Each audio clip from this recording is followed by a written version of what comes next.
शीतला सप्तमी, जो चैत्र मास के कृष्ण पक्ष की सप्तमी तिथि को होती है, इस व्रत को माता अपने बच्चों के लिए रखती है। इस दिन पूजा के बाद शीतला माता की कथा जरूर सुननी चाहिए। आइए सुनाती हूँ शीतला माता की कथा। एक गांव में ब्राह्मण दंपति रहते थे। उनके 2 बेटे थे और दोनों की ही शादी हो चुकी थी। उन दोनों बहुओं को कोई संतान नहीं थी। लंबे समय के बाद उन्हें संतान हुई। इसके बाद शीतला सप्तमी का पर्व आया। इस अवसर पर घर में ठंडा खाना बनाया गया। दोनों बहुओं के मन में विचार आया कि अगर हम ठंडा खाना खाएंगे तो बच्चे बीमार हो सकते हैं। दोनों बहुओं ने बिना किसी को बताए 2 बाटी बना ली। सास बहू ने शीतला माता की पूजा की और कथा सुनी। इसके बाद सास शीतला माता की भजन गाने लगी और दोनों बहुएं बच्चों का बहाना बनाकर घर आ गई। दोनों घर आकर गरम गरम खाना खाया। इसके बाद जब सास घर आई तो उसने दोनों बहुओं से खाना खाने के लिए कहा। दोनों बहुएं काम में लग गई। सास ने कहा कि बच्चे बहुत देर से सो रहे हैं, उन्हें जगाकर कुछ खिला दो। जैसे ही दोनों बच्चों को उठाने के लिए गई, दोनों बच्चे मृत थे।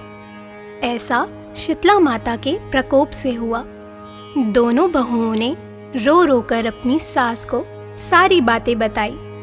सास ने दोनों को बहुत सुना और कहा कि अपने बेटों के लिए तुमने माता शीतला की अवहेलना की है। दोनों घर से निकल जाओ और दोनों बच्चों को जिंदा स्वस्थ लेकर ही घर में कदम रखना।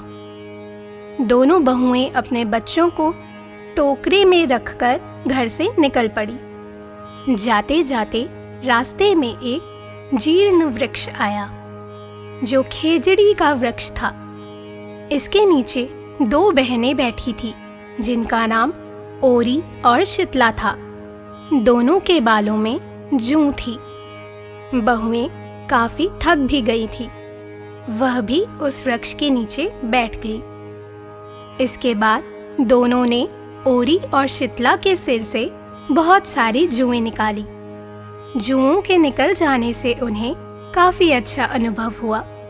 दोनों बहनों ने कहा कि अपने मस्तक में शीतला का अनुभव किया और कहा, तुम दोनों ने हमारे मस्तक को शीतल और ठंडा किया है, वैसे ही तुम्हें पेट की शांति मिले।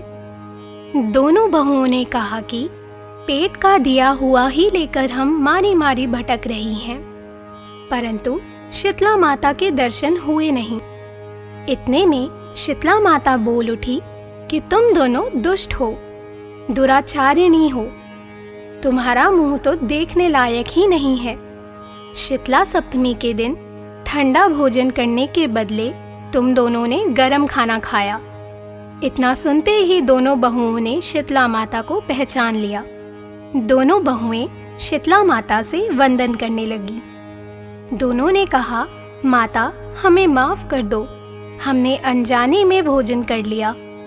हम दोनों आपके प्रभाव से वंचित थे। हम दोनों को माफ कर दो। हम दोनों फिर से ऐसा काम नहीं करेंगे। दोनों की बात सुनकर माता शीतला को उन पर तरस आ गया और उन्होंने दोनों बच्चों को जिंदा कर दिया। इसके बाद दोनों बहुएं अपने बेटों को लेकर घर लौट आईं और उन्होंने बताया कि उन्हें शीतला माता के दर्शन हुए थे।